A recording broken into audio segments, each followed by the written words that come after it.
ओम शांति। पिछला एपिसोड हमने जहाँ पे हमारी बात खत्म हुई थी, आज हम वहाँ से शुरू करते हैं भाई जी के साथ। ओम शांति भाई जी। ओम शांति। जैसे छठा नाम आपने भाऊ विश्व किशोर जी का दिया, तो उसके बारे में जरा उल्लेख कीजिए। ओम शांति। भाऊ को जो भी पुराने हैं वो तो सब जानते ही हैं। भाऊ वो छुपे हुए रत्न थे शुरू में, जिन्होंने बाबा के अंग संग होके सारे यज्ञ को एक तरह से फाउंडेशन का काम किया। जैसे हम दुनिया में भी कहते हैं ना एमएलएम सिस्टम है, तो ये भी बाबा कहते हैं दुनिया की सबसे बड़ी एमएलएम है। तो जो शुरू में काम करेगा वो नीचे नीचे प्रजा तो बनती जा रही है ना, उसके अकॉर्डिंग तो उसको मिलना ही है।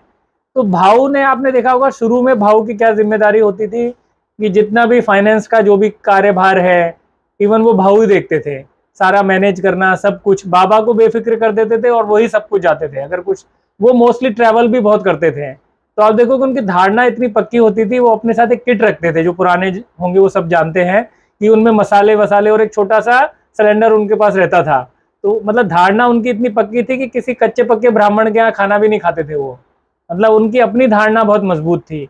और यज्ञ का सारा फाइनेंस का वही देखते थे, प्रकाशन का भी वही देखते थे। और जब वो बीमार हुए, बॉम्बे में इलाज के लिए गए, तो वो रमेश भाई को अकाउंट की जिम्मेदारी सौंप के गए और जगदीश भाई को जो भी लिटरेचर वगैरह का था वो सौंप के गए। तो वो मतलब शुरू से ही पूरे यज्ञ का सारा जिम्मेदारी आप देखें, क्योंकि बाबा तो रथ बने हुए थे तो वो डायरेक्टली तो इन्वॉल्व नहीं हो सकते थे, तो वो निमित्त थे हर चीज में। इवन आप देखेंगे उनको होम्योपैथी का भी बहुत डीप नॉलेज थी कलकत्ता से, तो वो मेडिसिन वगैरह लाते थे, यज्ञ में भी देते थे, बाबा को भी देते थे। बाबा भी खुद बहुत होम्योपैथी मेडिसिन यूज करते थे। तो आप देखेंगे ओवरऑल उनका पार्ट बहुत विशेष रहा, लेकिन वो ग्लोरीफाई नहीं हुए। इसलिए बाबा हर बार आप देखेंगे मुरली में कहते हैं, बच्चे छुपे हुए कुछ रतन भी हैं। तो छुपे हुए रतन ये भाऊ विश्व किशोर जी हैं, जिनको यज्ञ मतलब भूल नहीं सकता, जिन्होंने बिल्कुल वो फाउंडेशन में काम किया है। कुछ और विशेषताएं? कुछ और अगर भाऊ का देखें तो उनकी जो यज्ञ में अगर आप देखें कि संतरी दादी जी उनकी युगल थी, लेकिन ये किसी को उन्होंने पता नहीं लगने दिया उनके उससे। मतलब इतने वो छुपे हुए थे, इतने गुप्त रहे अपने पुरुषार्थ को भी लेके। इंटरनल उनका पुरुषार्थ भी बहुत डीप था। जो भी उनके संपर्क में आए होंगे भाई बहन, आज के भी हैं, तो वो जानते हैं कि उनका पुरुषार्थ, अंदर पुरुषार्थ और दोनों का कितना बैलेंस था, कितना वो कैसे चलते थे। जैसे बाबा ने कई बार मुरलियों में कहा है कि जो युगल हैं वो बाबा को प्रत्यक्ष करेंगे। हाँ। तो वो उसका भी एग्जाम्पल मुझे लगता है कि वो पहले एग्जाम्पल ही रहे यज्ञ में कि भाई इस तरह से अगर चलना, इस तरह से होना कि कोई पता होते हुए भी किसी को पता नहीं लग रहा था। तो वो है ही वो मतलब छुपे हुए रत्न जो सामने आए हैं। से अंत तक बाबा के राइट हैंड यज्ञ रक्षक एवं मैनेजर, यज्ञ के आदि से सदा हाँ जी का पाठ पढ़ने वाले, इच्छा मृत्यु से देह त्याग करने वाले, आप बाबा के भाई एवं बेटे दोनों का पाठ साथ साथ बजाते थे। आप समर्पित बुद्धि रहे हर कदम पर फॉलो फादर करते थे। आपने भी बाबा को हर प्रकार से अनुसरण कर 1938 में अपना संपूर्ण जीवन ईश्वरीय सेवा में समर्पित कर दिया था। आप यज्ञ सेवा के आधार स्तंभ थे। मकान की खरीद बेच, कपड़े की खरीदारी, गाड़ी बस का प्रबंध आदि आदि सब कार्य बाबा आपसे ही करवाते थे। अपनी सेवा द्वारा सदा हड्डी सुख प्रदान करते थे। आपने आदि से अंत तक यज्ञ का सारा कारोबार संभाला।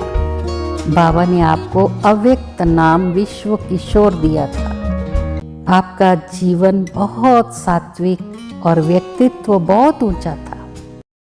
आपका यज्ञ सेवार्थ अनेक स्थानों पर जाना होता रहता था। आप जहाँ भी जाते स्वयं भोजन बनाकर खाते थे। बाबा ने आपको एक किट दिया हुआ था जिसमें भोजन बनाने के बर्तन, भोजन बनाने के पदार्थ आदि रहते थे। इस प्रकार आप सेवा के साथ भी यज्ञ की मर्यादा का पूरा पालन करते थे। माध्यम से रमेश भाई को ईश्वरीय कारोबार के डॉक्यूमेंट्स बनाने का वरदान मिल गया। लगभग 8 दिन तक आप दोनों आबू में रहे और उस दौरान बाबा ने जी भर कर आप पर अपना स्नेह और पालना लुटाई।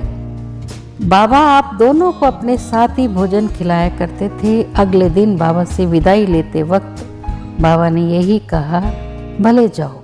आपने बाबा को बेफिक्र किया है और दादा चंद्रास को बुलाकर टैक्सी के सामने आप दोनों के साथ फोटो खिंचवाई। संतरी दादी, आप और रमेश भाई ट्रेन से मुंबई के लिए रवाना हुए।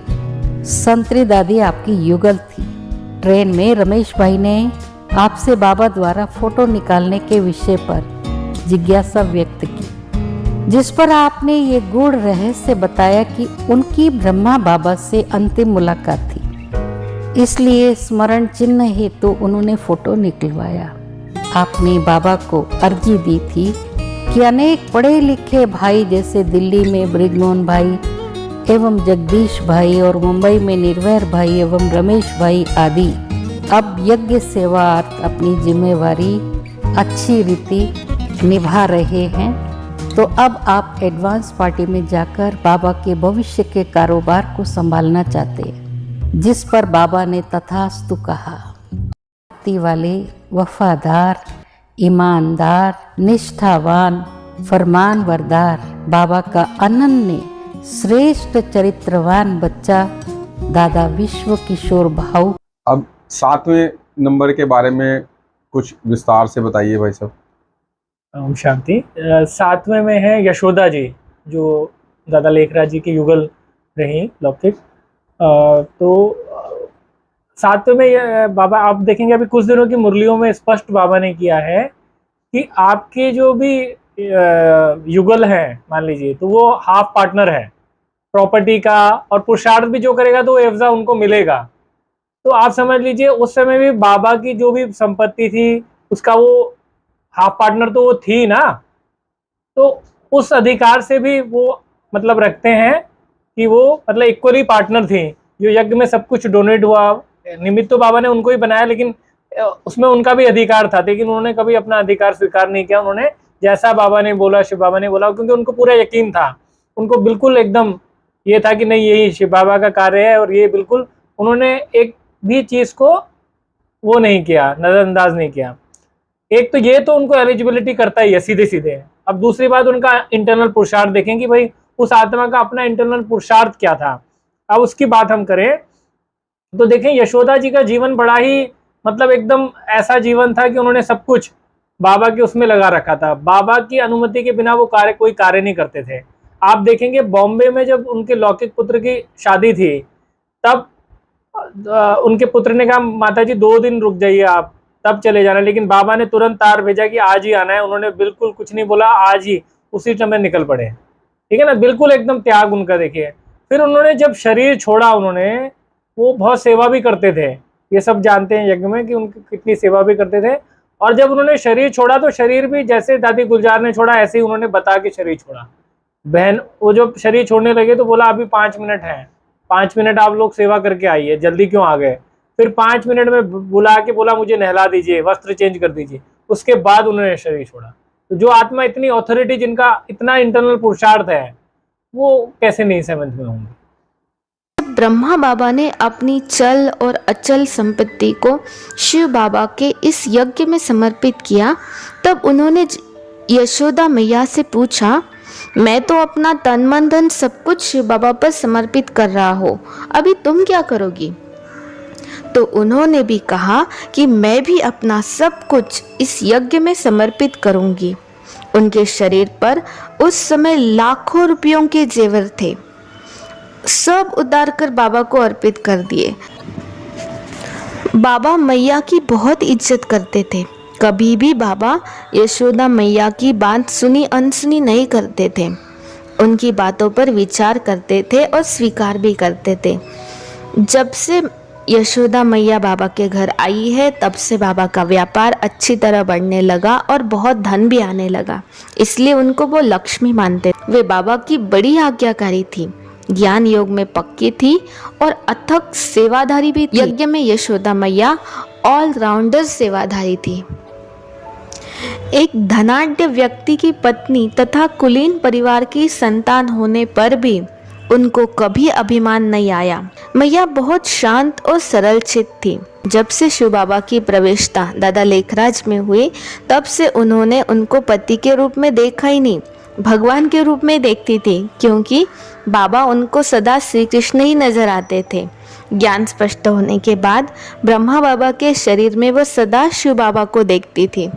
लौकिक में उनको अटूट निश्चय था और नशा भी था कि मेरे पति परमेश्वर समान है। वैसे ज्ञान में भी उनको यह पक्का निश्चय था या नशा था कि मेरे पति में परमेश्वर आ गया है। उनका लड़का नारायण यज्ञ छोड़कर मुंबई चला गया और वहां जाकर व्यापार करने लगा। कुछ समय के बाद यशोदा मैया भी मुंबई गई। उस समय नारायण की शादी तैयार हो गई थी। बाबा को नारायण ने पत्र लिखा कि फलाने दिन शादी होने वाली है। वो पत्र पाते ही बाबा ने यशोदा मैया को तार भेजा कि तुरंत ली। शादी 2 दिन में ही होने वाली थी। नारायण ने मैया से बहुत विनती की कि शादी के बाद जाओ, लेकिन मैया ने नहीं माना। बाबा का तार मिलते ही वो वहाँ से चल पड़ी। उन्होंने बाबा की कोई भी आज्ञा की अवज्ञा कभी नहीं की। बाबा ने कहा और इन्होंने कर दिखाया। इस तरह से वो लौकिक में भी परम पतिव्रता और अलौकिक में भी परम पिताव्रता थी तथा पूर्ण नष्ट मोहा भी थी। लौकिक संबंधियों के प्रति भी उनका कोई लगाव नहीं था। ओम शांति। हमारा जो अष्टरत्न का डिस्कशन चल रहा है, वो नामों के आपको जो जिस नाम के ऊपर कभी आपको कोई प्रश्न है तो हम आपको इस अपने कमेंट्स बोर्ड में आप हमें लिख दें। हम सीरीज़ ख़त्म होने के बाद आपके सारे प्रश्नों के उत्तर देंगे।